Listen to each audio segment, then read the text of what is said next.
날이 좋아지고 있죠. 이번 주는 춘분이었습니다. 춘분은 태양의 황도와 지구의 적도가 정확하게 0도로 고정되는 한 주를 말합니다. 그렇기 때문에 정확하게 밤과 낮의 길이가 똑같아지고, 그리고 또 추위와 더위의 길이가 같아지는 시간을 말합니다. 신비한 시간이에요. 모든 시간에 모든 공간에서 모든 사람에게 봄의 길이가 같아지는 겁니다.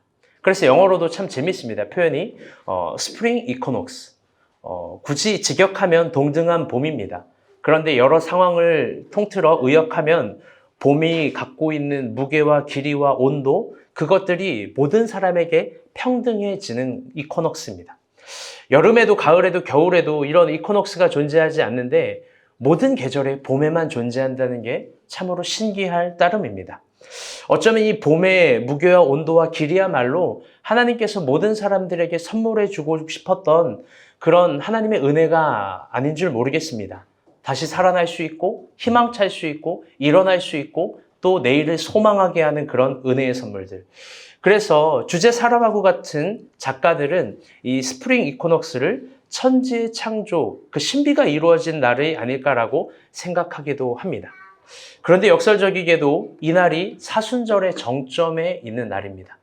사순절을 어떻게 표현하면 좋을까요? 고난으로 표현할 수 있고, 예수의 순환으로 표현할 수도 있고, 기도로도 표현할 수 있겠습니다. 그런데 저는 사순절을 이렇게 표현하고 싶습니다. 평등과 평균, 균형을 잃어버린 날. 어떤 의미에서 이 세상의 가장 공평한 법칙은 인과응보입니다. 자신이 무엇을 하든 그 대가를 받는 거죠. 죄와 죄의 값도 마찬가지입니다. 죄값은 우리 모두 자신이 당해야 되는 겁니다. 자기가 지은 죄로 인한 자기가 죄값, 그 죄로 인한 상함, 고난, 당함, 그거 다 자기가 가져야 되는 게 공평한 세상의 룰입니다. 그러나 사순절은 이런 평등과 평균, 균형을 잃어버렸습니다.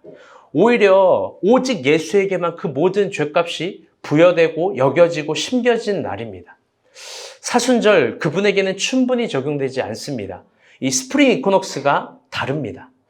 우리의 낮과 그분의 낮은 다르고, 우리의 밤과 그분의 밤도 다릅니다. 우리의 추위와 그분의 추위가 다르고, 우리의 기쁨과 그분의 기쁨이 다릅니다. 그게 사순절입니다. 우리는 그 사순절 당당하고 고맙고 그런 마음보다는 죄송한 마음, 부끄러운 마음, 내가 참 미안한 마음, 그런 양심한 마음, 양심에 가득한 마음이 있었으면 좋겠습니다. 이 안온한 춘분의 사순절의 역사를 기억합시다. 가장 불공평한 그분의 사랑 방식은 우리 모두를 위한 겁니다. 아멘? 오늘 본문은 우리가 너무나도 잘 알고 있는 본문입니다. 바로 예수님의 통쾌한 승리가 담겨있는 본문이죠. 그런데 어쩌면 이 본문만큼 우리의 모습, 우리의 모순, 우리의 태도를 거울에 비춰주는 그런 본문이 없습니다. 그 거울에 비춰진 우리의 모습이 백설공주인지 이 마귀할멈인지 그건 우리가 한번 생각해 봤으면 좋겠습니다. 우리는 본문에 나오는, 성경에 나오는 바리새인을 언제든 쉽게 흉보지만 그 흉측한 모습이 어쩌면 우리를 닮아 있는 겁니다. 오늘 본문엔 그런 게 있습니다. 그런 오늘 본문은 마태복음 22장입니다. 여러분 한 주 동안 큐티 어떠셨는지요? 22장의 언덕을 넘어가기까지 한 주 동안 큐티를 해보신 분들은 많이 알겠지만 바리새인들과 수많은 논쟁들, 언쟁들, 쟁론들이 있었습니다. 바리새인들과 예수님은 어떤 논쟁점에 있었든지 예수님이 모든 부분에서 승리하였고, 논쟁을 하고 언쟁을 하고 쟁론을 할수록 예수님이 메시아다라는 단순한 사실, 그 단순한 사실만 더욱더 고정적으로 확정될 뿐이었습니다. 그런데 바리새인은 이 지점에서 그것들을 거부합니다. 노골적으로 미워하고 원색적으로 예수를 비하합니다. 큐티를 해보신 분들은 알겠지만 예수님을 바알세불이라고 이 노골적으로 여겨버리기도 하죠. 번역한즉 마귀의 왕입니다. 배제와 포용을 쓴 미슬라브 볼프 같은 학자는 이런 고의성이야말로 가장 악마를 닮은 거라고 합니다. 자신이 행하는 일이 무슨 의미인지 알면서 자신이 미워하고 의도적으로 말을 만들어내고 셋업 범죄를 일으키고 한 사람을 파멸로 몰고 가는 표정과 언행과 의도와 아젠다가 뭔지를 알면서도 지속적으로 행하는 관성, 그게 악마 같은 거라는 겁니다. 마태복음 22장 전까지는 예수님은 세 가지 비유로 바리새인들과 논쟁을 하면서 바리새인들의 실상을 드러내십니다. 그것이 이번 주 월요일부터 토요일 큐티 내용인데요. 첫 번째는요, 예수님이 비유를 통해서 아버지의 명령에 순종한다고 해놓고 순종하지 않는 아들과 같다. 바리새인은 그런 사람들이다라고 이야기를 합니다. 두 번째 비유를 통해서는 바리새인들이 주인의 종뿐만 아니라 아들을 죽이고 유산을 빼앗는 포도 농부와 같다라고 이야기를 합니다. 마지막 비유를 통해서 종교 지도자들뿐만 아니라 좀 더 넓게 유대인 전체를 이 염두에 두고 말씀하시는데요. 내용인즉 임금이 잔치에 초청되었으나 세상 일에 바빠서 주인의 초대를 거절한 모습. 그게 바리새인들과 유대인이라고 비유하셨죠. 무엇보다 유대인들의 조상, 과거로부터 지금까지 하나님께서 수없이 보낸 그 하나님의 마음을 갖고 있는 선지자들을 거절하고 핍박한 그 조상들이 너희다. 너희다라고 아주 꼬집어서 이야기합니다. 그러면서 이런 명언을 날리시죠. 너희가 그들과 다를 바가 없다. 우리 따라해볼까요? 너희가 그들과 다를 바 없다. 너희가 그들과 다를 바 없다. 바리새인들은 이제 분노가 목끝까지 찹니다. 목끝까지 차오르는 이유는요. 예수님도 바리새인을 때리고 까고 비하하고 막 논쟁을 하는데 예수님을 이길 방법이 도무지 없는 거예요. 예수를 이기고 싶은데 예수를 이길 방법이 없기 때문에 그들은 새로운 결심을 합니다. 이기는 방법이 아니라 죽이는 방법입니다. 오늘 본문의 배경은 이런 맥락 속에서 시작이 됩니다. 우리 15절 말씀 읽어봅시다. 시작. 이에 바리새인들이 가서 어떻게 하면 예수의 말에 올무에 걸리게 할까 상의하고.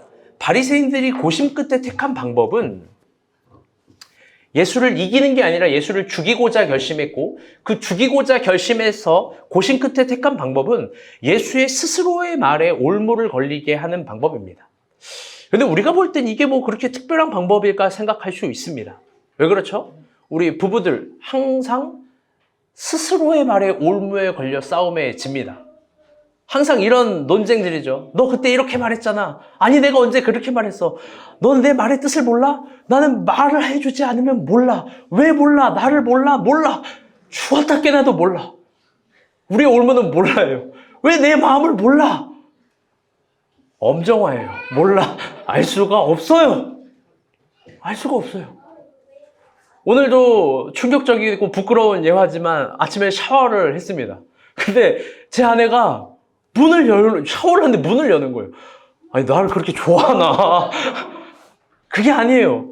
미소는 울고 있고 설거지거리 미소 막 떼쓰고 있는데 왜 미소를 안 보냐는 거예요. 아니, 내가 샤워하고 있는데 미소가 울 줄 몰랐느냐?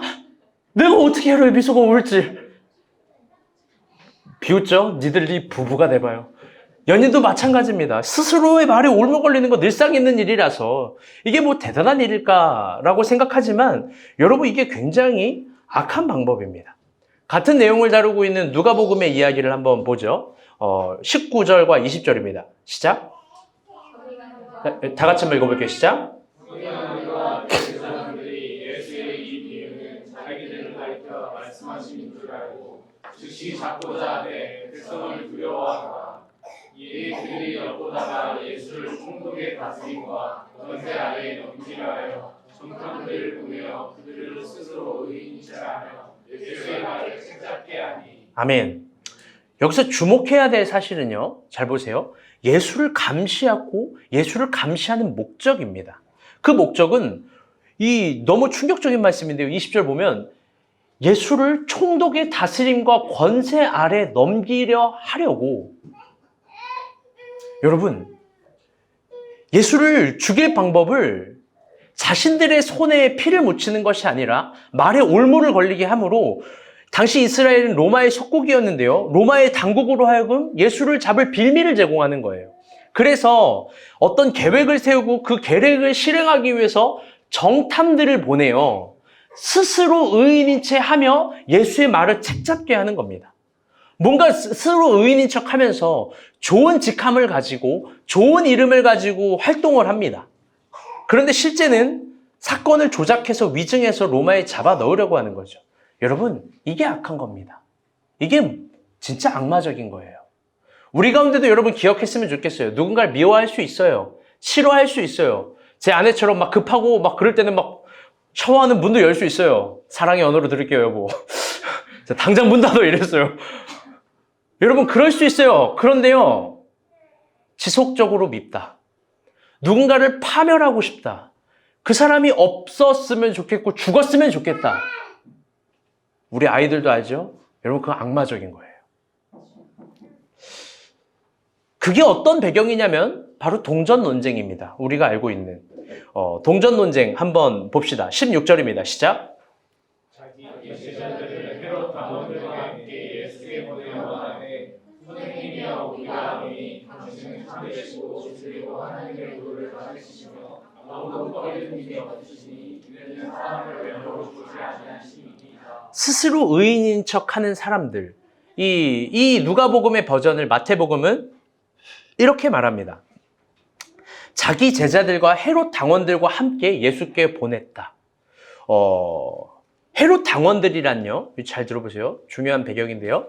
유대 민족의 해방이 당시 시대의 염원이었습니다. 왜냐하면 유대인들은 속국이었으니까요. 근데 그 염원을 버리고 정복자들에게 빌붙여서 헤롯을 찬양하고 로마가 맞다라고 이야기하고 유대 이스라엘이 틀렸다라고 말하는 사람들입니다. 그런 헤롯 당원들과 그 자기의 제자들이라고 말하는 사람들, 그 사람들이 지금 예수께 온 거예요. 여러분, 이런 사람들이 누구예요? 우리 대한민국 역사적 버전으로 이야기하면 친일파 아니에요? 매국노입니다. 그런 매국노의 논리가 17절의 논리입니다. 한번 들어보시죠. 시작. 그러면 당신의 생각에 나오는지 우리에게 이르소서. 가이사에게 세금을 바치는 것이 옳으니까 옳지 아니하니까. 아멘. 가장 단순한 논리지만 너무나 무섭고 혐오스럽고 악마 같은 논리입니다. 서기 6년 로마의 이 코프니우스 총독은 유대 지방에 부임하자마자 유대 사마리아 사람들, 주민들에게 어떤 세금을 부여합니다. 이 주민세라는 건데요. 어린아이와 노인만 빼고 12살부터 14살 정도에 이르는 나이 때 65세까지 주민세를 바쳐야 되는 인두세입니다. 다 바치라는 거예요. 근데 생각해 볼게요. 유대인들은 주민세를 안 냈을까요? 유대인들은 주민세를 안 냈었습니다. 왜? 그들은 제사를 드리는 공동체니까. 그런데 로마가 와서 새로운 세금을 부여합니다. 이때 반드시 내야 되는 돈은 지난주에 여러분에게 이스라엘의 화폐 개념을 5가지를 얘기해 줬는데 그 화폐가 아니라 로마의 은전인 데나리온으로 바쳐야 됩니다. 이를 위해서 호구조사를 합니다. 어느 집에 누가 몇 명이 사는지를 파악합니다. 그런데 이스라엘 백성들은 이 로마의 주민세를 절대 내지 않았어요. 왜 이스라엘 백성들은 그 주민세 납부를 거부했냐? 이유는 2가지인데요. 첫 번째, 너무나 단순합니다. 하나님이 홀로 이스라엘의 통치자라는 그 위대한 신앙, 율신이라는 신앙 때문에 그렇습니다. 하나님이 이스라엘의 지배자인데 로마 황제들에게 주민세를 내면 로마 황제가 우리의 통치자라고 인정하는 행위가 되는 거기 때문입니다. 2번째, 주민세를 바치는 데나리온의 은화, 거기에 황제를 신격화하는 글이 형상과 함께 새겨져 있기 때문입니다. 지난주에도 그 동전의 문구를 읽어드렸는데 이 문구예요.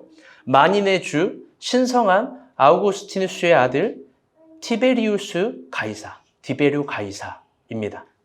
로마 황제를 신격화하는 문장이 이 데나리온에 있는 거예요. 잘 들어보세요. 이런 역사적 상황에서 저들이 예수를 유혹합니다. 저들이 예수의 범죄를 빠지게 합니다. 가이사에게 세금이 오르니까 옳지 않습니까? 만약에 예수님의 황제에게 세금을 바치지 말라고 하면 당장 정치적 반역죄로 체포됩니다. 그런데 반대로 황제에게 세금을 바치라, 돈을 내는 게 당연하다라고 말하면 유대인들로부터 온갖 비난을 받습니다. 아마 예수를 따르는 무리들은 다 실망해서 도망갈 거예요. 떠나갈 거예요. 그러니 참 대답하기 어려운 함정입니다. 아마 바리새인들이 생각해도 기가 막힌 질문을 던졌다라고 이 회심의 미소를 짓고 있었을 거예요. 너 이번에 죽었다. 이 네 번째 논쟁에서. 아마 김미소 짓고 있을 거예요. 여기 김미소 미소가 제일 무서워요. 뭔지 알 수가 없어요. 뭘 원하는지. 그런 미소를 지면서 아마 두 손이 짝, 두 발이 짝, 두 눈이 착, 쿵쿵쿵 막 했겠죠. 막 노래도 부르고 난리 났을 거예요. 예수 끝났다. 저거 내가 이겼다. 그런데 예수는 이 질문이 함정인지 대번에 아셨죠. 함정 플러스 이 엄청난 표현을 합니다. 18절 말씀 읽어보겠습니다. 시작. 예수께서 그들의 악함을 알고 이르시되 외식하는 자들아 어찌하여 나를 시험하느냐.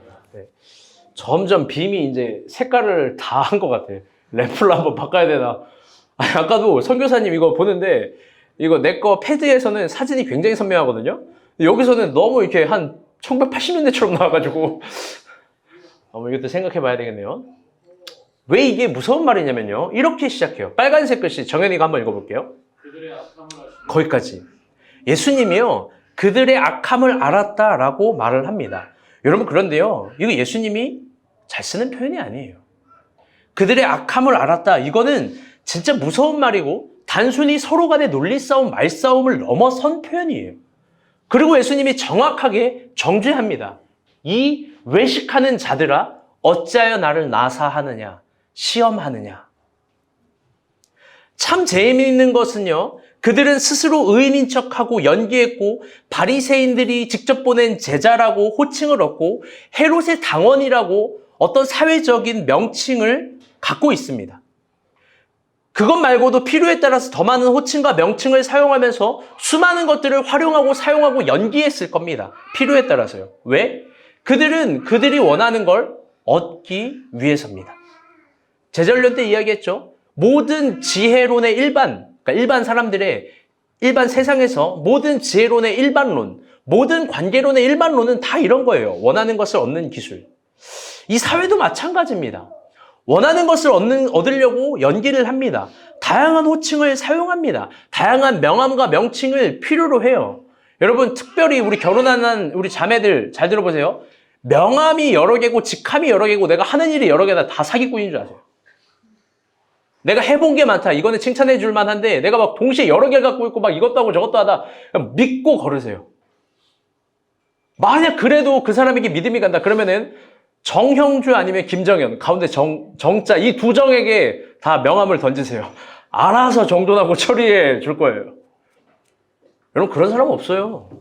그런 사람 없다고요. 그들은요 자신이 그것들이 이 세상은요 그것들을 지혜로운 방법이라고 사회를 살아가는 방식이라고 우리에게 요구할 수 있습니다. 여러 가지로 표현하면 되잖아. 여러 가지로 표현해 볼 수 있겠지. 여러 가지를 속일 수 있잖아. 필요하다라면 잘 들어봐요. 예수를 죽여서라도 네가 원하는 걸 얻어야지. 이쯤에서 신앙을 갖고 있는 우리가 어려운 지점이 있습니다. 그건 뭐냐면요. 이 세상에서 말하고 있는 것들이 사실 틀리지 않는 논리가 대부분이기 때문에 그래요. 제가 자극적으로 어떤 이야기도 했지만 우리가 이 세상을 살아갈 때 돈의 논리, 관계의 논리 틀린 말이 없습니다. 모두 다 맞는 말인 것 같아요. 그래서 신앙을 가지고 있으면 있을수록 혼돈하고 공허하고 흑암이 깊음 가운데 있습니다. 왜? 세상은 다 맞는 말이니까요. 여러분 세상 틀린 말 없어요. 얼마 전에 종영한 그 부잣집 막내 아들 거기서 진양철 회장의 몇 가지 명언으로부터 세상의 논리들을 한번 살펴볼게요. 이게 명언이에요. 잘 들어보세요. 어데 돈이 주인 나이바 붙는가 하더냐? 뭔 말이에요? 네? 경상도 사투리인데 다 알죠? 도준아 돈 그게 민주화다. 여러분 멋있는 말 아니에요? 도준이니 내가 원래 이걸 설교 고민했어요. 이거 앞에 찬이가 나와서 좀 이걸 성대묘사 시켜야 되나. 찬이가 또 전라도 버전 경상도 버전 다 되기 때문에 도준아 니 내가 왜 이 자리까지 왔는지 아나? 내한테 반기되는 위인은 내가 용서한 적이 없다. 그게 내 피를 나눈 형제라도 부모라도 말이다. 장사꾼이 이문 앞에서 부모, 형제, 삼관, 오륜 다 따지가 왜 돈을 벌겠노? 나는 장사꾼이다. 돈 잃었으면 유죄, 돈 벌었으면 무죄, 그뿐이다. 이제부터 마지막 명언이 제일 멋있어요. 남들은 오장육포락 하는데 너그 할배는 요 가슴팍 아래로 민망해 사실. 심보가 3개 다 이탁하네. 여기 돈 욕심, 여기 부리는 사람 믿지 않는 의심, 요 아래는 누구라도 배신할 수 있는 변심. 나는 이 세계로 순양을 일으켰다. 네가 순양을 산다 했나? 도준이 니도 오장육보로 못 살 거다. 여러분 이거 멋진 명언 아니에요? 진짜 미안한데 나 10번 연습했어. 이걸 그냥 일반대 억양으로 하면 너무 재미없고 진짜예요. 밖에 미소는 울지 해라도 불지 막 이걸 막 어떻게 해야 되나 막 유튜브 이 명언 억양 보면서 내 노력을 가상히 여겨주길 바래요.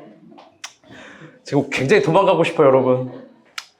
돈을 벌기 위해 명언이에요. 이것만큼 명언이 어디 있어요? 이것만큼 맞는 말이 어디 있어요? 논리로서 틀린 말이 없는 거예요. 다 지켜가 여러분 어떻게 돈 벌어요? 오장육부로 돈을 어떻게 버냐고요? 제가 자서전 읽기를 좋아해요. 자서전에는 언제나 멋진 명언들이 있어요. 제가 최근에 읽은 책도 자서전이에요. 제가 자서전 읽은 목록만큼은 정리한다 200권 정도 되는 것 같아요. 여러분 그런데요. 저 진양철 회장의 명언만큼 자서전에 있는 명언들이 멋지지 않아요. 자서전에 있는 명언들이 저 진양철 회장의 대사만큼 논리적이거나 정확하거나 딱 부러지지 않아요. 여러분들 잘 들어보세요. 그게 바리새인들의 논리예요. 그게 악함의 논리고 외식을 하는 이유의 논리예요. 원하는 걸 얻어야만 되니까. 수단도 방법도 안 가리는 거예요. 여러분들 한번 봅시다. 과연 그들이 원하는 것을 얻을 수 있었는지.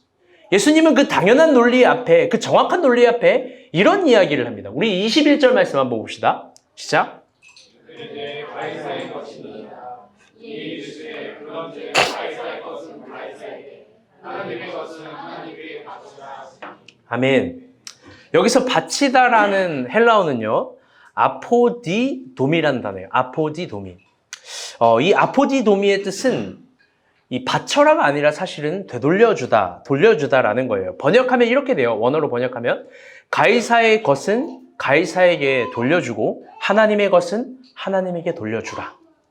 예수님은요, 가이사에게 세금을 바치라는 그 당연한 논리 앞에 더 당연한, 더 마땅한, 더 근본적으로 지켜야 될 하나님의 것을 제시합니다. 너네 바리새인들이잖아. 너네 바리새인들이잖아. 너네 하나님을 알잖아. 그럼 이 이야기는 어때? 그러면서 하나님의 것을 이야기를 해요. 그런데 여러분 천천히 살펴봅시다. 가이사의 것은 뭘까요? 가이사의 것. 그건 로마, 여러분 이게 하주가 우는 거를 염려하지 마세요. 우리 교회는 처음 오신 분들이 있어가지고 이 아이의 울음소리가 천국의 울음소리예요. 아멘? 수진자매 찬이 형제 행복하겠어요. 천국의 울음에서 살아서. 네. 여러분 가이사의 것은 뭐냐면요. 로마가 부과한 세금이에요. 그리고 또 돈이 요구한 세상의 기준들입니다. 오늘날로 적용하면.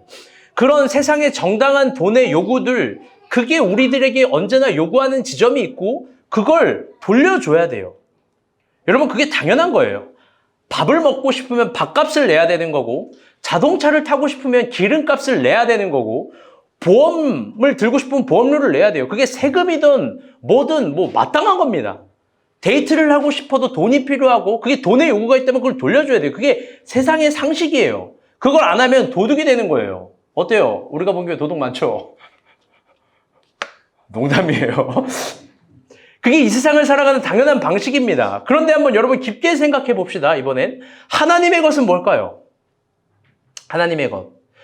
예수님은 그들에게 하나님의 것을 되돌려주라고 이야기합니다. 이게 어설픈 문장으로 보게 된다면 헌금 이야기하는구나 라고 생각할 수 있습니다. 왜? 세금 이야기하니까. 여러분 근데요, 이게 내러티브로서 헌금과 세금을 이야기하는 거로 문장만 본다면 그럴 수 있지만 이게 그런 게 아닙니다. 왜? 바리새인들은요, 당시 모두 정확한 헌금을 했어요. 그들에게 헌금이라는 것은요, 가장 자랑할 만한 것이에요. 과연 예수님이 그들의 헌금을 위해서 하나님의 것을 하나님께 돌려주라고 말했을까요? 여러분 그렇지 않습니다. 오늘 본문에서 나오는 저 하나님의 것은 하나님의 개, 하나님의 것이라는 이 헬라어가 타투 데우스라는 단어입니다. 이 소유격 명사인데요. 조금 쉽게 표현하면 하나님의 더 의역을 해보면 하나님이 잡고 있는 겁니다. 여러분, 이 땅에서 하나님이 잡고 있는 게 뭘까요? 하나님이 잡고 있는 걸 하나님께 돌려주라는 거예요. 예수님이 이 논증을 통해서 하나님이 잡고 있는 것이 어떤 건지를 보여주는데요. 여러분, 그게 뭐냐면 바로 여러분이에요. 나 자신이에요. 인간이에요. 하나님은 끊임없이 인간을 타투해요. 이 타투가 색이다, 그 타투의 의미를 라틴어로 번역하면 그럴 수 있지만 타투가 라틴어예요, 라틴어. 근데 헬라어 소유격은 그걸 잡고 있는 거예요.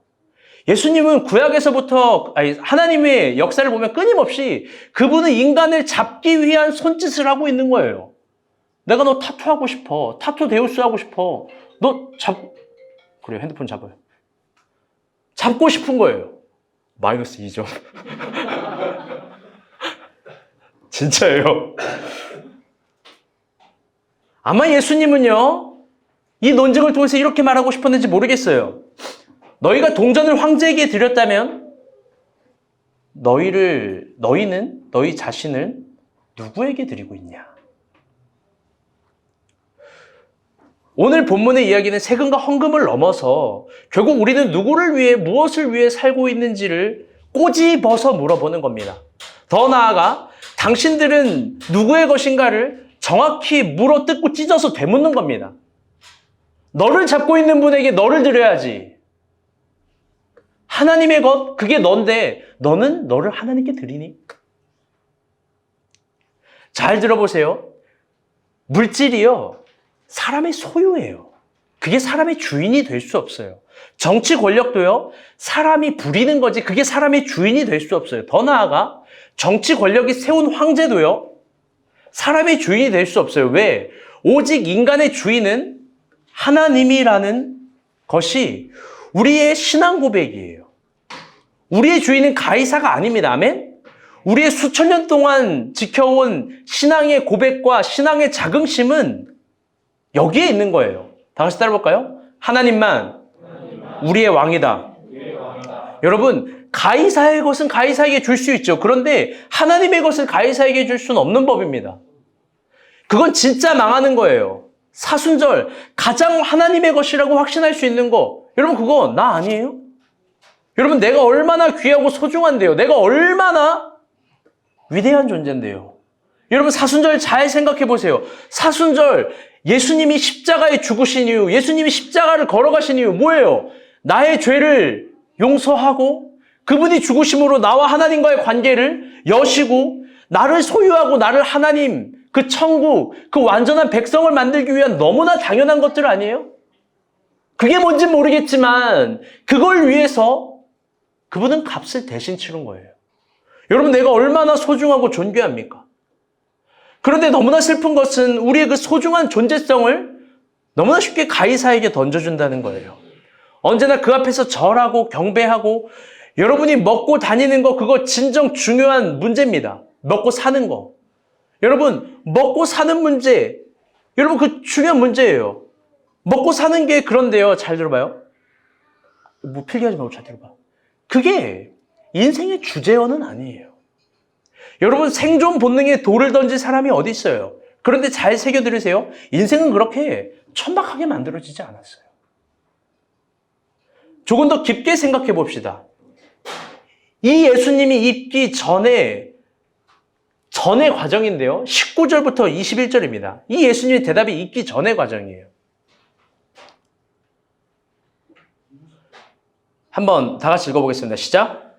지금 내 돈을 내게 보이라 하시니 그날 하나를 가져왔거늘 그때서 말씀하시되 이 형상과 이 그림 그분의 것이냐 이그때 가이사의 것이니이다. 이에 이르시되 그런즉 가이사의 것은 가이사에게 하나님의 것은 하나님께 값이다 하시니. 아멘. 여러분, 예수님이 바리새인들에게 이렇게 이야기를 하는 거예요. 딱 그 논쟁이 있기 전에 용식 형제 19절 빨간색 글씨 한번 읽어보세요. 세금 낼 돈을 내게 보이라. 거기까지. 바리새인들에게 그래? 세금 낼 돈 일단 나한테 보여봐. 그러면서 또 빨간색 글씨 여러분 다 같이 읽어봐요. 시작. 세금 낼 돈을 바리새인들에게 보이라는 거예요. 그리고 거기에 새겨진 글의 형상과 글의 문자를 읽으라고 합니다. 아까도 이야기했지만 그 문자에는 만인의 주 신성한 아우구스티누스의 아들 디베로 가이사의 형상이라고 얘기하는 거예요. 그런데요, 여러분, 저는 그 바리새인들의 주머니에서 데나리온을 꺼내게 하신 예수님의 의도가 정말 천재 같아요. 더 나아가 그 동전의 형상을, 동전의 문장을 회중 앞에서 읽어보라는 예수님의 의도에 정말 소름 돋아요. 왜? 바리새인 주머니에 여러분 잘 봐요. 이 주머니에 뭐가 들었을지 어떻게 알아요? 여러분 내가 이 주머니에 원화가 들었을지 달러가 들었을지 엔화가 들었을지 페소가 들었을지 여러분 어떻게 알아요? 모르는 거예요. 그렇죠? 모르는 겁니다. 여러분 그런데요. 예수님은 이걸 직접 꺼내보라고 합니다. 그러면서 바리새인들 주머니에 이스라엘의 화폐가 아닌 로마의 데나리온이 나오게 하면서 그들 스스로 로마의 통치를 받는 황제임을 인정하게 된 거예요. 여러분, 바리새인들은요 스스로 누구인지가 증명이 됐어요. 겉으로는 하나님을 위하는 사람이지만 그들의 주머니에는 가이사를 위한 돈이 있는 거예요. 소름 돋지 않아요? 정주희, 너가 나한테 그런 시험 들어? 너 주머니에 있는 돈 꺼내봐. 엔화. 엔화에 새겨져 있는 그 형상을 읽어봐. 바로 그냥 광화문 끌려가요. 농담이에요. 오늘 옷도 빨간색인데 조심하세요.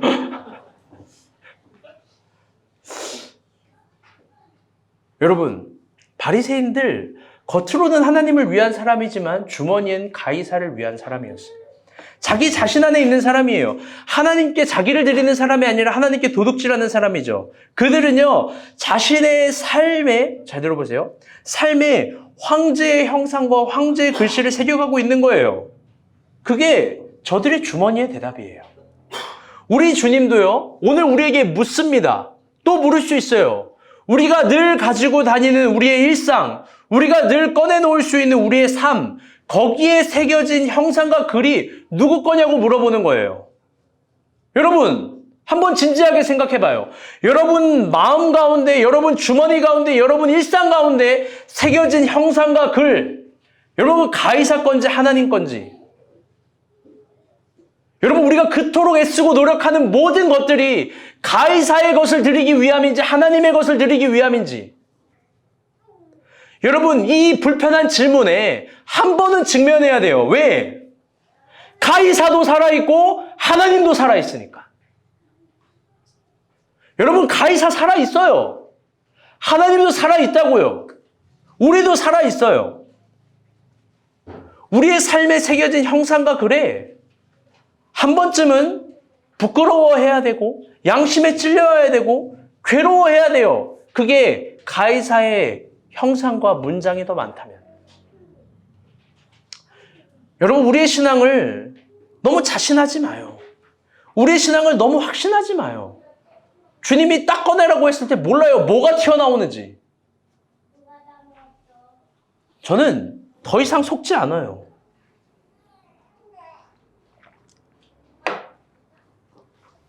우리 교회도 많이 있었어요. 지금도 많고 하나님을 위해서 자기 몸을 막 불사르겠다라고 막 위대하시다고 고백하는 사람 많아. 다 옆에 봐. 서로 다 니들이야. 다 봐. 그런데 속지 않는다고. 나 자신도 나 자신을 확신하지 않아요. 주님이 원하실 때 십자가 질 수 있는 사람 베드로도 못 졌어요. 베드로도 못 졌다고. 여러분 옛날 일제 치하 시절에 있을 때 원산에 부흥운동이 있었습니다. 그때 신사참배가 만연했었고 그것을 타개하기 위해서 제1회 원산 부흥운동이 이루어졌어요. 그 뭐냐면요. 전국에 있는 목사님들이 다 모인 거예요. 일제 치하가 있는데 다 모여서 뭐를 했냐면요. 우리는 죽어도 예수님의 형상을 밟지 않는다. 이게 캐치플레이였어요. 왜 이런 얘기를 했냐? 신사참배를 거부한다가 아니라 왜 이런 얘기를 했냐면 당시 배교의 방식이 예수의 엄청 큰 초상화를 바닥에 내려놓고 거기에 침을 뱉고 욕을 하고 예수를 부인하는 말을 하고 발로 밟는 거예요. 그게 배교의 방식이에요. 잔인해요.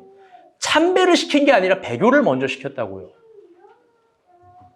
그때 당시에 목사님들이 죽어도 예수님의 초상화에 발을 밟지 말고 침을 뱉지 말고 부인하지 말라고 결의를 했습니다. 5일 동안 부흥회를 했어요. 막 분위기가 막 지붕 찢어질 것 같고 막 송대관 나오나 뭐 저리 가라로 막 찬양인도 하고 뭐 엄청났겠죠 뭐. 분위기가 엄청 고무적으로 이루어졌다고 합니다. 5일 동안 그런 부흥회를 했대요. 대단하죠? 그런데 저 끝에서요.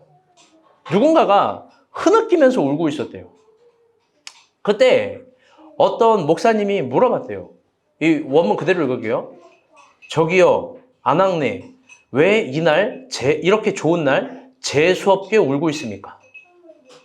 이렇게 고무적이고 확신하고 좋은 날 왜 재수없게 눈물을 흘리냐는 거예요. 근데 그 여자가 이런 말을 했대요. 나는 용기가 없습니다.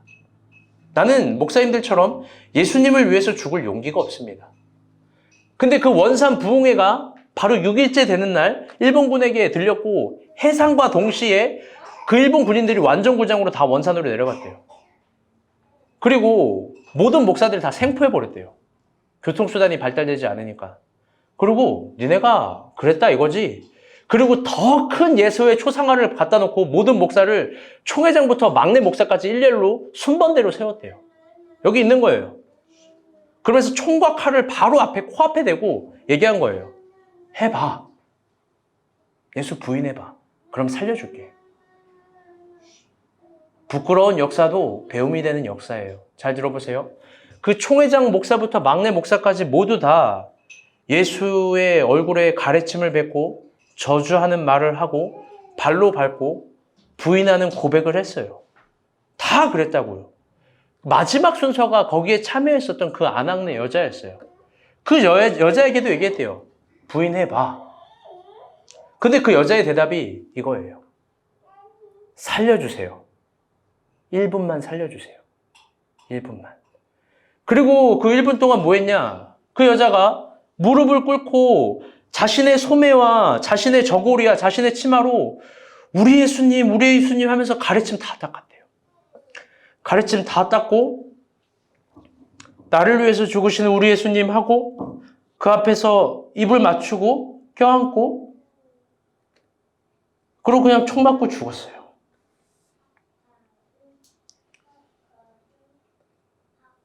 여러분 허무하죠?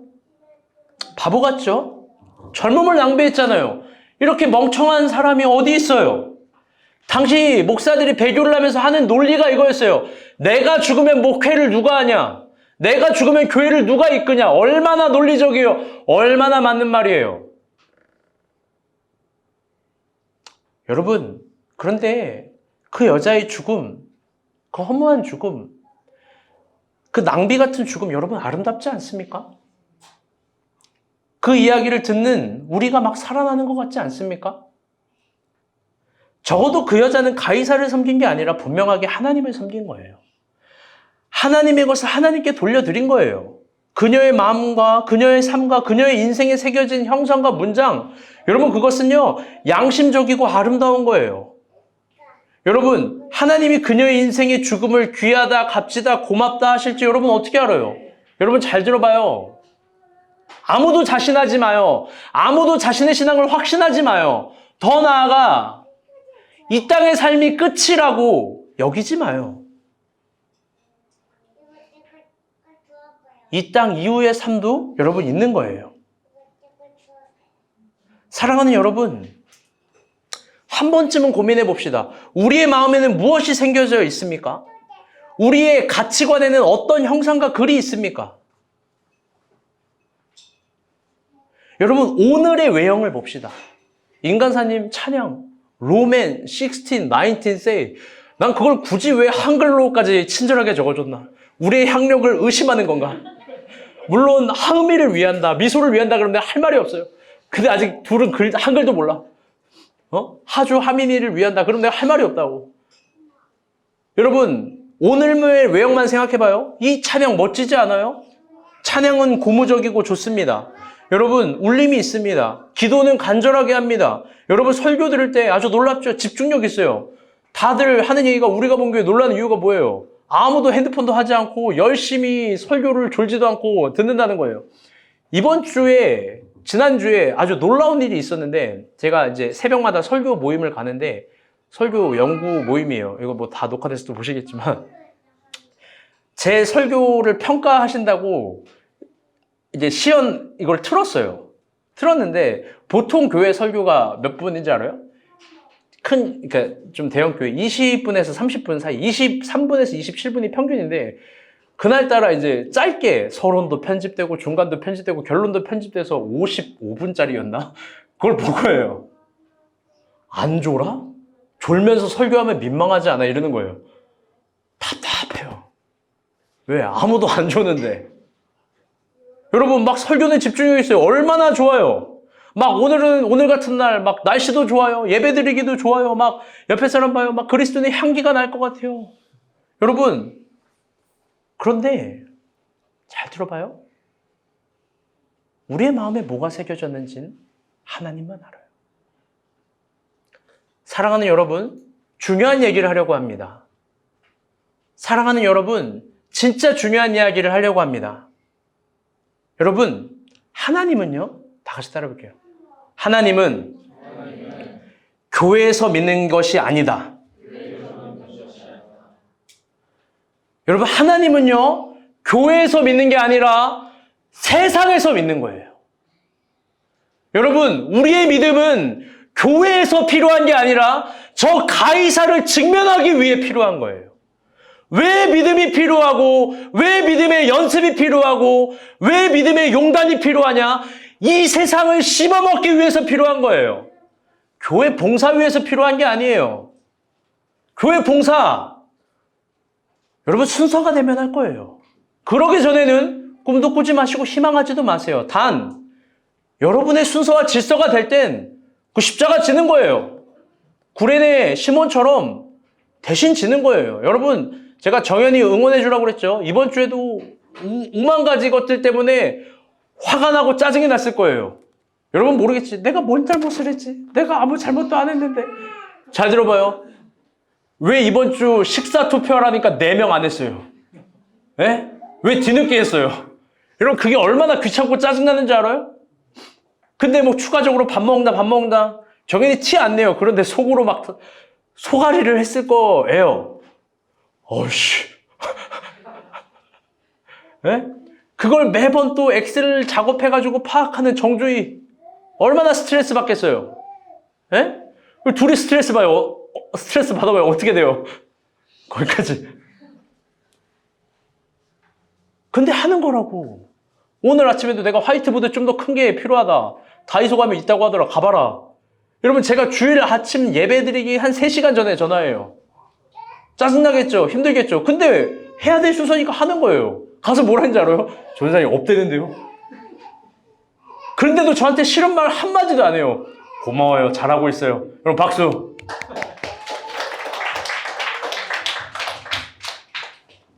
여러분, 하나님은요, 교회에서 믿는 게 아니라 세상에서 믿는 거예요. 우리의 믿음의 유효함은 가이사 앞에 직면될 때 더 표현되는 거예요. 전능하사 천지를 창조하신 하나님 아버지를 내가 믿사오며 라는 고백은 우리끼리도 하는 거지만 세상 앞에서 하는 겁니다. 여러분 그러니까 예수의 저 질문, 네 주머니에 뭐가 있는지 좀 보자. 네 주머니에 있는 것 좀 읽어보자 할 때 우리가 부끄럽지는 말아야 돼요. 어쩌면 부끄럽지 않기 위한 노력, 그분을 감동시키기 위한 노력, 그분에게 뭔가를 더 큰 거를 바라는 노력 말고 부끄럽지 않기 위한 그 노력이 가장 제대로 된 신앙의 첫 발자국인지 몰라요. 사랑하는 여러분, 믿음이라는 이름으로 가이사의 것을 탐하지 말아요. 가이사의 것은 가이사의 것이고 하나님의 것은 하나님이에요. 하나님의 것이에요. 그 하나님의 것은 다 같이 따라 볼게요. 나입니다. 더 크게 나. 여러분들 오해하지 마세요. 우리가 흔히 하는 오해와 착각, 오만과 편견은 나를 하나님께 드리면 망한다라고 생각하는 거예요. 나를 믿음으로 살면 막 그 다 망할 거라고 생각해요. 여러분, 근데 오히려 그렇지 않아요. 사역을 하면서 위대하게, 정말 고맙게 아주 풍부한 저만의 사역자들만의 감각이 있는데 그건 뭐냐면요. 많은 신앙생활의 처음과 중간과 결론의 이야기를 많이 듣는다는 거예요. 사역자들이 인생을 들을 수 있는 그런 유익함이 있어요. 끼리끼리가 아니라 다양한 인생들. 근데 그 결론을 보면요. 하나님의 식과 법대로 하면 성공한다. 그 단순한 거, 여러분, 그게 진짜던데요? 그게 진짜예요. 여러분, 근데 그 하나님의 방법이라는, 하나님의 식이라는 그 가장 기초는 주님과 거래하는 게 아니라 주님께 나를 드리는 거예요. 주님께 나를 드린다라는 건 지금 우리가 전도서 성경 공부를 하면서도 알겠지만 그분의 속력과 그분의 방향과 그분의 주도권에 나를 드리는 거예요. 그게 뭐예요? 오늘 지금 여기에 있는 나 이만큼만 보자는 거예요. 거기에 위대한 것들이 있으니까요. 여러분, 요즘 넷플릭스 1위가 뭐예요? 넷플릭스 1위. 다들 넷플릭스도 안 보고 제자훈련 기간에 다들 성경 보고 기도하고 막 그러죠? 그래요. 요즘 넷플릭스 1위, 뭐 저도 넷플릭스를 안 깔아서 모르는데 나는 신이다 이래요. 나는 신이다. 이단에 관한 이야기잖아요. 그러면서 이단 나는 신이다. 우리나라에 하나님이 한 17분 정도 돼요. 예수님이 한 24명 정도 된대요. 성령님은 한 3분 정도 되시고. 싹 다 여기에 모셔오고 싶어요. 싹 다 모셔와서 그냥 한 달까지 해드리고 싶은데. 여러분, 근데 그 이단에 관한 이야기인데 그 이단의 교주. 잘 들어봐요. 중요한 얘기예요. 그 교주가 섬기는 게 뭘까요? 많은 성도들은 그 교주를 섬기고 그 교주가 섬기는 게 뭐냐? 여러분, 욕망이에요, 욕망. 성적인 욕망, 돈의 욕망, 폭력의 욕망, 내 마음대로 하고 싶은 욕망. 문화인류학자인 사이토 다카시라는 엄청 유명한 학자가 있어요. 그 학자는요, 이런 힘을 몬스터니즘이라고 불러요. 번역한즉 인간이 괴물이 되게 하는 힘이에요. 여러분, 근데 잘 봐요. 여기서 이상한 사회 현상이 있어요. 그 몬스터니즘, 인간이 괴물이 돼가는데 돈과 성과 폭력과 이런 것들을 마구잡이로 강탈해가고 수탈해가면서 괴물의 형상이 되어가는데, 여러분, 왜 사람들이 여기에 현혹될까요? 바보같이 죽어라 모은 재산도, 너무나 소중한 내 성도, 가족도 여러분 왜 다 갖다 버릴까요? 왜 폭력 앞에서 다 당하고만 있는 걸까요? 여러분, 왜 사람들이 현혹되는 거예요? 냉정하게 현혹이라는 가치관을 버리고 뭐 신천지든 나발이든 뭐 안식교든 뭐 JMS든 성경 공부 뭐 들어보잖아요? 그 굉장히 유치하고 외설적이고 그냥 색 맞추기, 글자 맞추기, 단어 맞추기, 그게 무슨 놈의 성경이고 공부예요. 딱 김미소 정도의 타요 그림짝 맞추기예요. 진짜예요. 하은이가 하는 무엇이 똑같을까? 젓가락 2개가 똑같이 뭐 이런 거예요. 여러분, 근데 왜 거기에 현혹되냐? 여러분 잘 들어봐요. 지난번 제자훈련 때도 얘기했지만 그 사람들도 더 큰 욕심이 있어서 그래요. 그 더 큰 욕망이 있어서 그래요. 그건 뭐냐? 내가 이걸 바쳐야 더 큰 축복을 받는다니까 바치는 거라고, 자발적으로. 내가 이걸 더 바쳐야 더 어마어마한 걸 얻는다니까 여러분 이걸 막 바치는 거예요. 여러분, 거기 그 욕망엔 다 신이 되는 거예요. 나는 신이다. 다 신이 돼요. 제가 그래서 이거 아까 못 갖고 왔는데 여러분 봐봐요. 이게 무슨 라면이에요? 이것도 신이라고 보면 나는 신이다. 나는 신라면이다. 이거 막 신이라고 섬기는 거예요. 여러분, 내가 그래서 막 얘기했잖아. 나는 신이다. 이거 나는 신이다. 막 그러면서 이거 신발이 신이 되는 거예요, 막. 예? 다 죄 갖다 신이 되는 거라고, 신의 이름으로 나는 신이다. 여러분, 이런 건 하나님을 믿는 게 아니에요. 여러분, 우리의 믿음이 이런 걸 믿음으로 부르지 마요. 하나님께 거래를 하는 게 믿음이 아니에요. 물론 그분은 우리에게 믿음을 요구하고 거래적 형태로 다가올 수도 있겠어요. 그러나 축복을 담보한 거래는 더한 미신이에요. 주님이 믿음을 요구할 때 그 지점으로 나아가는 것과 가이사의 것을 탐하기 위해서 믿음으로 나아가는 건 전적으로 다른 차원이에요. 여러분, 우리 그런 걸 믿음으로 부르지 맙시다. 아멘? 마지막으로 한 구절 더 봅시다. 22절입니다. 시작. 아멘. 여러분, 이 말 좀 어색하지 않아요? 이 말? 우리 주의자매, 아니 충환 형제, 이 빨간색 글씨 읽어봐요. 듣고 놀랍게 여겨 예수를 떠나가니라. 여러분, 신약에서 가장 보통의 반응은 이거였어요. 예수의 기적을 놀랍게 여기더라. 그의 가르침을 놀랍게 여기더라. 그가 행하신 모든 걸 놀랍게 여기더라. 그 다음에 그 대이해가 뭔지 알아요? 예수를 따라갔다. 예수와 함께했다. 그런데 이 바리새인들은요, 예수의 말씀에 놀랬고 예수를 따라갔다가 아니라 예수를 떠나간 거예요. 왜? 원하는 걸 얻지 못하니까. 그들은 그들의 주머니에서 가이사의 돈을 꺼낼 때부터, 그 가이사의 돈의 형상을 읽을 때부터 스스로 증명한 거예요. 난 사실 하나님과 관심이 없는 사람이라고. 여러분, 예수께 놀랐다면 예수를 따라가야 되는 거예요. 아멘? 그분의 가르침을 받았다면 그분을 떠나면 안 돼요. 여러분, 예수님께 은혜를 받았다면, 그분의 축복을 받았다면, 놀라움이 있다면, 여러분, 그 예수를 따라가야 되는 거지 떠나가는 게 아니에요. 여러분, 저는 어설픈 포기를 설교하는 게 아니고 여러분이 갖고 있는 것들을 내려놓음을 이야기하는 게 아니에요. 또 반대로 하나님이 더 큰 축복을 줄 거다, 어마어마한 부를 줄 거다를 말하는 것도 아니에요. 단 정말 주님이 저 논쟁, 십자가를 지는 저 마지막 논쟁 앞에서 주고 싶었던 교훈은 너네가 지금 하나님을 따라가는 게 진짜냐라고 묻는 거예요. 여러분, 소중한 걸 포기하지 마요. 우리 주님께 은혜를 받았으면 끝까지 우리 주님을 따라가야 되는 거예요. 우리가 본 교회, 여러분 포기하지 마세요. 누가 교회를 안 나온답니까? 여러분, 그게 아니라요. 이 교회에서 행하는 게 제자훈련이라면 여러분 끝까지 가보는 거예요. 거기에 놀라움이 있어요.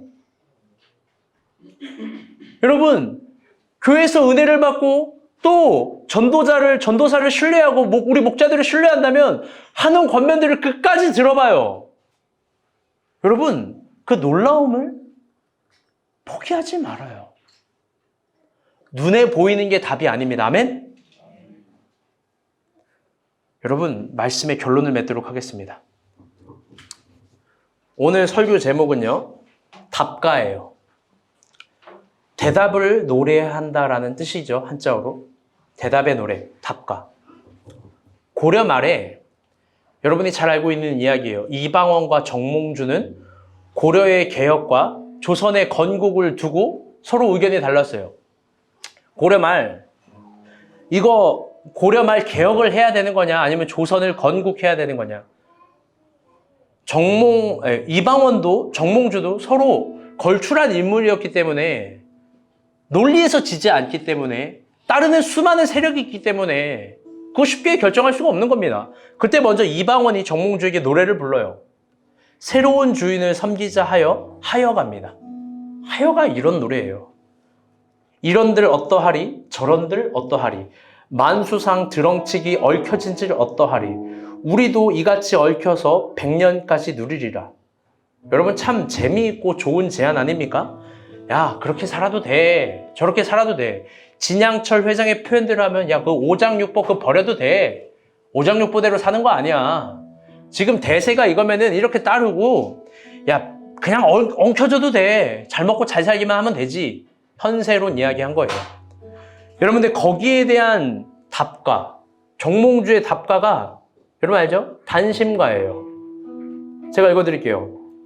아니요, 이거 제가 못 읽어요. 이거 김찬희 형제 읽어주세요. 단심과 하면 김찬이에요. 네, 읽어주세요. 심수봉 버전으로 읽으세요. 이 몸이 지고 죽어 100번 백골이 지고 되어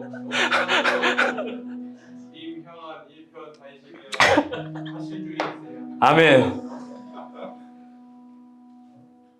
여러분, 이 몸이 죽고 죽어 100번 고쳐주고 백골이 진토되어 넋이라도 있건 없건 님 향한 1편 단심에 가실 줄이야 있으랴.